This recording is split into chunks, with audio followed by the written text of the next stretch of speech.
Hi friends, ഞാൻ മലേഷ്യയിലാട്ടോ ഇപ്പം. ഇത് നമ്മൾ കാണുന്നത് മലേഷ്യ കിങ്ങിൻ്റെ പാലസ്.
ഹായ് ഫ്രണ്ട്സ്, ഇത് മലേഷ്യയിലുള്ള ബാട്ടു കേവ്സ് ആണ് കേട്ടോ.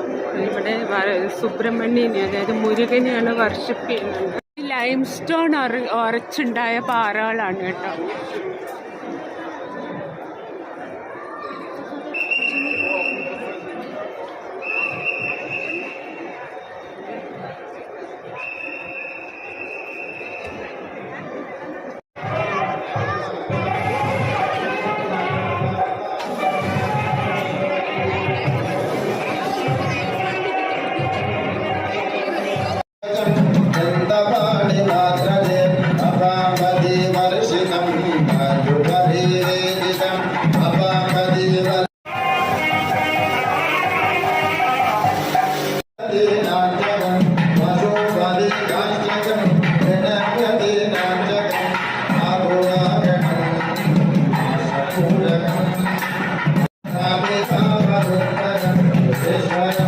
ഹായ് ഫ്രണ്ട്സ്, മലേഷ്യ എന്ന് പറഞ്ഞാൽ മുസ്ലിം ഭൂരിപക്ഷമുള്ളൊരു രാജ്യമാണ് കേട്ടോ. പക്ഷേ ഇവിടെ കുറച്ച് ശതമാനം ഹിന്ദുക്കളുണ്ട്. ഹിന്ദുക്കൾ എന്ന് പറഞ്ഞാൽ തമിഴ്നാട്ടിലെ സംസ്കാരമാണ്, തമിഴരാണ്, തമിഴ് സംസാരിക്കുന്നവരാണ്, അവരുടെ സംസ്കാരമാണ് ഇവിടെ സ്പ്രെഡ് ചെയ്തിരിക്കുന്നത്. അപ്പം ഇത് ശരിക്കും പറഞ്ഞാൽ 18ാം സെഞ്ചുറിയുടെ ലാസ്റ്റ്, അതായത് ഏകദേശം 19ാം സെഞ്ചുറി തുടങ്ങുന്നതിന് മുമ്പായിട്ടാണ് ഇങ്ങനെ ഈ കേവ്സ് എന്ന് പറഞ്ഞാൽ നാച്ചുറലി ഒക്കെയാണ് ലൈംസ്റ്റോൺ ഡിപ്പോസിറ്റ് ചെയ്തുണ്ടായ കേവ്സാണ്. അപ്പോൾ ഈ കേവ്സിനകത്ത് ഇങ്ങനെ അമ്പലം ഉണ്ടാക്കാം എന്നുള്ളൊരു ഭരണകർത്താക്കന്മാർ തീരുമാനമെടുത്ത്, അത് ആക്ച്വലി അവർ എല്ലാ സംസ്കാരവും അക്സെപ്റ്റ് ചെയ്യുന്നതിൻ്റെ ഭാഗവും മാത്രമല്ല ടൂറിസം ഡെവലപ്മെൻറ്റ് ചെയ്യുന്നതിൻ്റെ ഭാഗമായിട്ടാണ് അങ്ങനെ തീരുമാനമെടുത്തത് കേട്ടോ. അപ്പം നമുക്കിപ്പോൾ ഇവിടുത്തെ പൂജയൊക്കെ കണ്ടാൽ അറിയാം, ശരിക്കും ഭയങ്കര ഡെഡിക്കേറ്റഡ് ആയിട്ടുള്ള ഒരു വർഷിപ്പാണ്. അത് ശരിക്കും ആ തമിഴ് സംസ്കാരമായിട്ടാണ്. അവരെന്ന് പറഞ്ഞാൽ തമിഴരെ അറിയാം, പറ കളഞ്ഞ ഭക്തിയാണ്. അതുകൊണ്ട് തമിഴ്നാട്ടിലാണ് ഈ മുരുകന് കൂടുതൽ. അവർക്ക് മുരുകൻ എന്ന് പറഞ്ഞാൽ ഏറ്റവും ഇമ്പോർട്ടൻ്റായ ഒരു ദൈവമാണ്. നമ്മളാണെങ്കിൽ ഉണ്ട്, നമ്മൾ മുരുകനെ സുബ്രഹ്മണ്യൻ എന്നുള്ള പേരിൽ പ്രാർത്ഥിക്കുന്നുണ്ട്, വർഷിപ്പ് ചെയ്യുന്നുണ്ട്. പക്ഷേ അവിടെ കൃഷ്ണൻ, അയ്യപ്പൻ അങ്ങനെ കൂടുതൽ വർഷിപ്പ് ചെയ്യുന്ന ദൈവങ്ങളുണ്ട്. അപ്പോൾ ഇവിടെ തമിഴ് സംസ്കാരമാണ് അവരുടെ. ആ രീതിയിലുള്ള വർഷിപ്പൊക്കെ കാണാൻ ഭയങ്കര രസമാണ് കേട്ടോ. ഈ മലേഷ്യ എന്ന് പറഞ്ഞാൽ ആദ്യം ഡച്ച് എല്ലാ രാജ്യങ്ങൾ പോലെ ഡച്ച് കോളനൈസ് ചെയ്ത രാജ്യമാണ്. ഡച്ച്, പോർട്ടുഗീസുകാർ, പിന്നെ ബ്രിട്ടീഷുകാർ കോളനൈസ് ചെയ്ത രാജ്യമാണ്. പിന്നെ ഈ ബ്രിട്ടീഷുകാരുടെ ഭരണത്തിലാണ് കേട്ടോ എല്ലാ രാജ്യങ്ങളിലും കുറച്ച് എന്താ പറയുക ഇത് ഡെവലപ്മെൻറ്റ് കുറച്ചുണ്ടായത് അവരുടെ കാര്യം. അപ്പോൾ അതിൻ്റെ ഭാഗമായിട്ടും കൂടിയാണ് ഈ ബാട്ടു കേവ്സൊക്കെ ഇങ്ങനെ ഇവർക്ക് പ്രോഗ്രസീവായ തോട്ട്സൊക്കെ വന്നത്.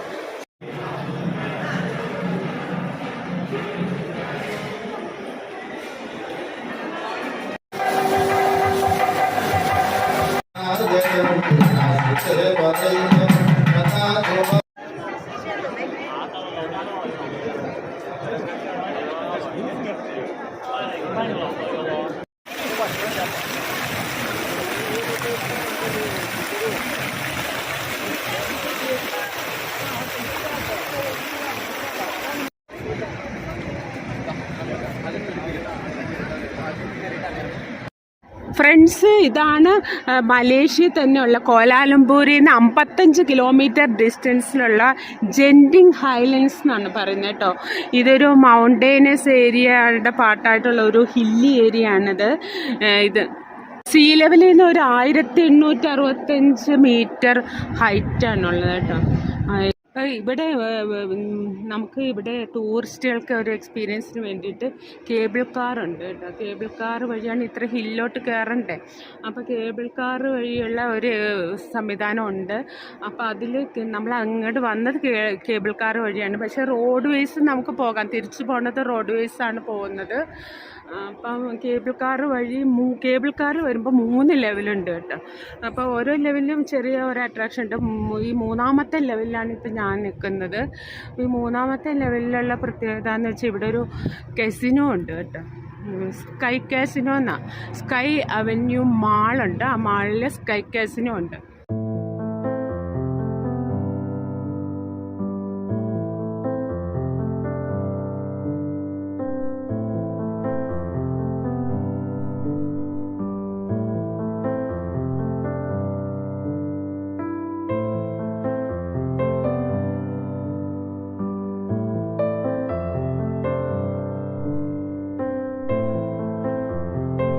US-ലെ ലാസ് വേഗാസ്, ചൈനയുടെ അഡ്മിനിസ്ട്രേറ്റീവ് റീജിയനായ മെക്കാവൊക്കെ പോലെ തന്നെ അവിടെയൊക്കെ ഉള്ള എന്താ പറയുക കെസിനോസ്, ഗാംബ്ലിംഗ് പോലെ ഇവിടെ മലേഷ്യയിൽ ആകെ ഒരു കെസിനോ ഉള്ളു കേട്ടോ. അതിവിടെയാണുള്ളത്. ശരിക്കും ഇവിടെ ഒരു നല്ല തണുപ്പൊക്കെയുള്ള നല്ല ഏരിയ കേട്ടോ. വന്ന് നമുക്ക് ഒരു താമസിക്കാൻ പറ്റിയ ഏരിയയാണ്. ജെൻഡിങ് ഹൈലൻഡ് റിസോർട്ട്സ് എന്നാണ് പറയുന്നത്. ഇവിടെ ഒത്തിരി നല്ല വലിയ വലിയ ഹോട്ടൽസ്, റിസോർട്ട്സൊക്കെ ഉണ്ട്. നല്ലൊരു ഏരിയയാണ് ഇത്. നേച്ചർ എൻജോയ് ചെയ്യാൻ പറ്റിയ ഒരു ഏരിയ ആണ്. നമ്മളിപ്പോൾ ഇവിടെ ഈ ഹോട്ടലിലാട്ടോ സ്റ്റേ ചെയ്തത്.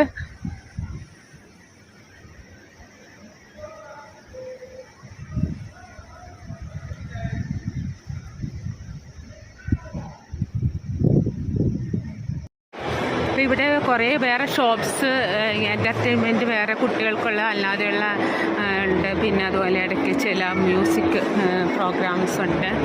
ഇതാണ് കെസിനോയുടെ എൻട്രൻസ് കേട്ടോ. സ്കൈ കെസിനോ എന്നാണ് പേര്. അതിനകത്ത് ഒത്തിരി വലിയ സ്പേഷ്യസ് ആയിട്ട് ഹോളാട്ടോ. അത് മേളിലുണ്ട്. 2 ഫ്ലോറിലായിട്ടാണ് ഈ ധാരാളം ഗാംബ്ലിങ് നടക്കുന്നത്. ഉള്ളിൽ ഫോട്ടോസ് അലൗഡ് അല്ല.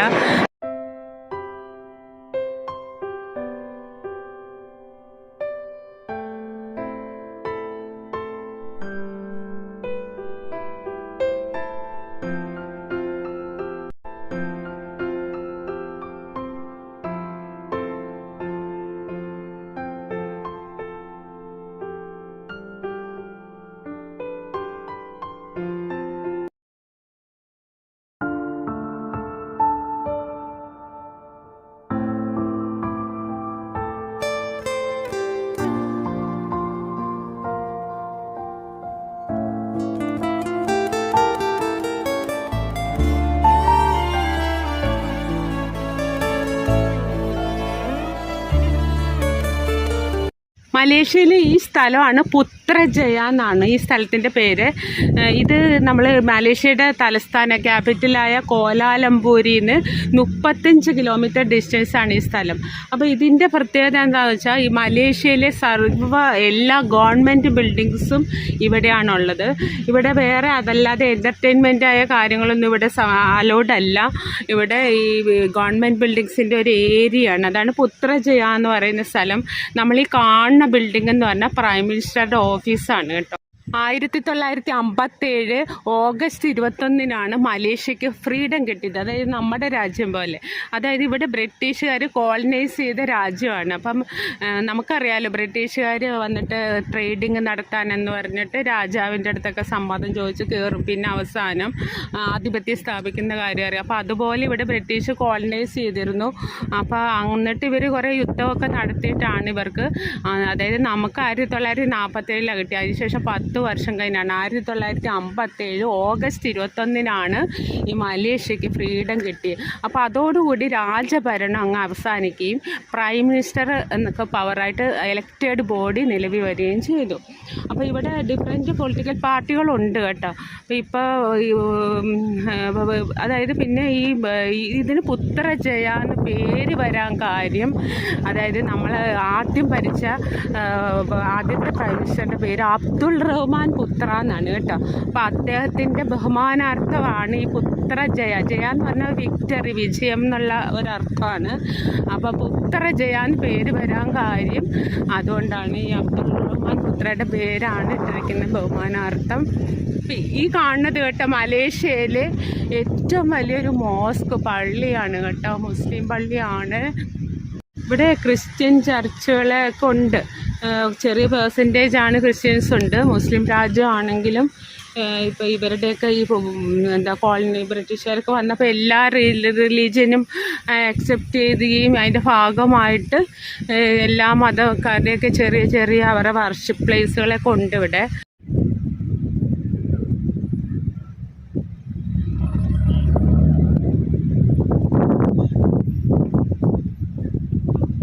ഇപ്പോൾ ഓഗസ്റ്റ് 21 ഇനിയിപ്പം ഇന്ന് ഓഗസ്റ്റ് 17 കേട്ടോ.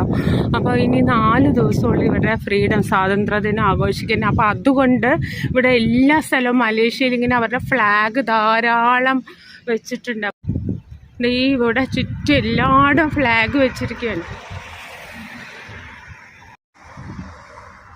ഐബർജയ എന്ന് പറഞ്ഞൊരു സ്ഥലമുണ്ട് കേട്ടോ. അവിടെ ആക്റ്റീവ് പാർക്കുകളാണ്. ഇവിടെ ഇപ്പോൾ ഭയങ്കര ചൂടാട്ടോ. ഈ മലേഷ്യയും സിംഗപ്പൂരും ഏകദേശം ഒരേ ക്ലൈമറ്റാണ്. അതായത് ത്രൂ ഔട്ട് ഇയർ ഒരേ ക്ലൈമറ്റ് ആണെന്നാണ് പറയുന്നത്. അതായത് ഈ വെയിലായിരിക്കും പകൽ സമയമൊക്കെ, എന്നാൽ മഴയുണ്ടാവും. അപ്പോൾ ഈ മഴ നല്ല ചൂടും വെയിലും പിന്നെ മഴയും ചേർന്നാണ്. അല്ലാതെ നമ്മുടെ പോലെ ഇങ്ങനെ മൺസൂൺ മാറി വരുന്ന ക്ലൈമറ്റ് രീതിയല്ല ഈ മലേഷ്യയിലും സിംഗപ്പൂരും ഉള്ളത്. പുത്രജയ സിറ്റിയുടെ എല്ലാം, അതായത് ഒരു നുക്ക് ആൻഡ് കോർണർ നല്ല വെൽ ഡിസൈൻഡ് ആയിട്ട് കേട്ടോ ഡെവലപ്പ് ചെയ്ത് ഭംഗിയിൽ ഡെവലപ്പ് ചെയ്ത സിറ്റിയാണിത്. ശരിക്കും മലേഷ്യയുടെ ഒരു 1/3 ഭാഗം മാത്രമേ ഇതുപോലെ നല്ല ഡെവലപ്ഡ് ആയിട്ടുള്ളൂ. ബാക്കി 2/3 ഭാഗവും റൂറൽ ഏരിയ ആണ് കേട്ടോ. പുത്രജയയിൽ ഇപ്പോൾ പ്രൈം മിനിസ്റ്ററുടെ ഓഫീസിന് അടുത്തായിട്ട് ഇവിടെ ഒരു ലേക്കുണ്ട്. ഇത് ശരിക്കും മാൻ മെയ്ഡ് ലേക്കാണ് കേട്ടോ. അപ്പോൾ ഇതിൽ ബോട്ടിങ് ചെയ്യാം. അത് മാത്രമാണ് ഇവിടെ ടൂറിസ്റ്റ് അലൗഡ് ആയിട്ടുള്ളത്. അല്ലാതെ ഇവിടെ ഗവൺമെൻറ് ബിൽഡിങ്സ് മാത്രമാണുള്ളത്. ശരിക്കും മലേഷ്യ എന്ന് പറഞ്ഞ ഒരു ഡെവലപ്പിംഗ് കൺട്രി ആണല്ലോ. അതുപോലെ ഇവിടെ ഇവർ പാം ഓയിൽ എക്സ്പോർട്ട് ചെയ്യുന്നുണ്ട് കേട്ടോ. ഇവിടെ ധാരാളം പാം ഓയിലിൻ്റെ പാംസ് ഉണ്ട്. ശരിക്കും ആഫ്രിക്കൻ ഓയിൽ പാം എന്നാണ് അതിന് പറയുന്നത്. നമ്മുടെ പാം ഓയിൽ ഇന്ത്യയിലോട്ട് ഇവർ എക്സ്പോർട്ട് ചെയ്യുന്നുണ്ട്. അപ്പോൾ ഇവർ അധികം വേറെ കുറേ മാനുഫാക്ചറിങ് ആണ് ഇവരുടെ സോഴ്സ് ഓഫ് ഇൻകം. എന്നാൽ പോലും ഒരു ഡെവലപ്പിംഗ് കൺട്രി ആയതുകൊണ്ട് ഇവർക്ക് ടൂറിസം കൂടി ഡെവലപ്പ് ചെയ്യാതെ പറ്റില്ല. അപ്പോൾ അതിൻ്റെ ഭാഗമായിട്ടാണ് ഇവിടെ ഈ ബോട്ടിംഗ് ഒക്കെ അനുവദിച്ചതും. അതുപോലെ ജെൻറ്റിങ് ഐലൻഡ്സിൽ ഒരു കസിനോ ഒക്കെ ഉള്ളതും, ഒരു മുസ്ലിം രാജ്യമായ മലേഷ്യയിൽ ഒരു കസിനോ ഉള്ളതും അതുകൊണ്ടാണ്.